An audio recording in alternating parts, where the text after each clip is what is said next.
will say frankly, I'm one of the people who thinks you should be expelled from this country. And what you have done, the killings of innocent people in Gaza, the seizure of Palestinian land and so on, but the ordinary Palestinians rose up because you denied them basic rights.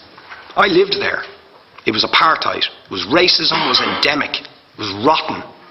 Absolutely, I was shocked within weeks of living there to see how you treated Palestinian people. And isn't it the fact that the law of return, which is the basic law of the Israeli state, is a racist apartheid law because it confers rights on Jews that it denies to Palestinians. It allows, for example, if I was Jewish and had never stepped foot in Israel, I could claim citizenship there tomorrow, but 6 million people whose origins are in what you now call Israel, who were forced out in 1947 or 48, do not have that right. Isn't that part of the reason why the Palestinians are in dispute with Israelis? Because you deny them the right to return to their homes and to their land and to their villages, and that they have a legitimate claim, even under international law, to return, but you deny them that right. Why do you deny them that right? And why do you give that right to other people who have no connection whatsoever with the land, whether you call it Israel or whether you call it Palestine? Why do you continue to seize land?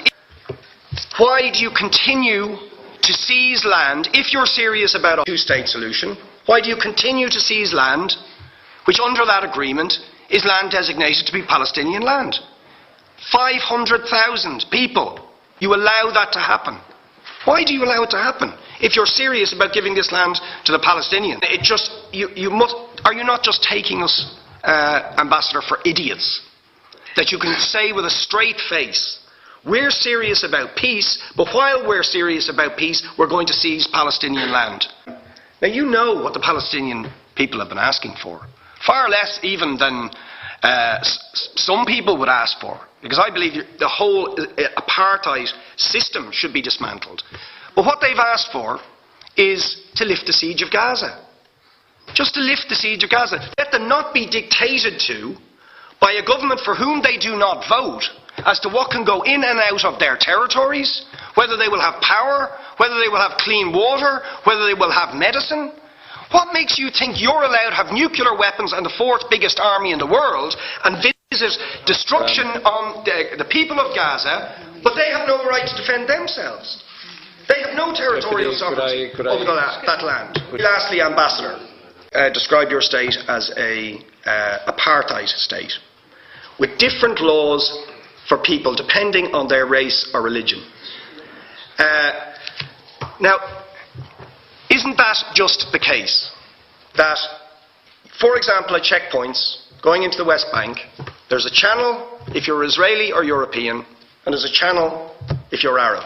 Just because you're Arab. If you came into Dáil Éireann and they stopped you and said, are you Jewish? Oh no, sir, you can't come in through the same entrance as Irish people or European people because you're Jewish, you would call that racism and apartheid. But yet, you practice that with your checkpoints and your military barriers and your apartheid wall. How can you justify that?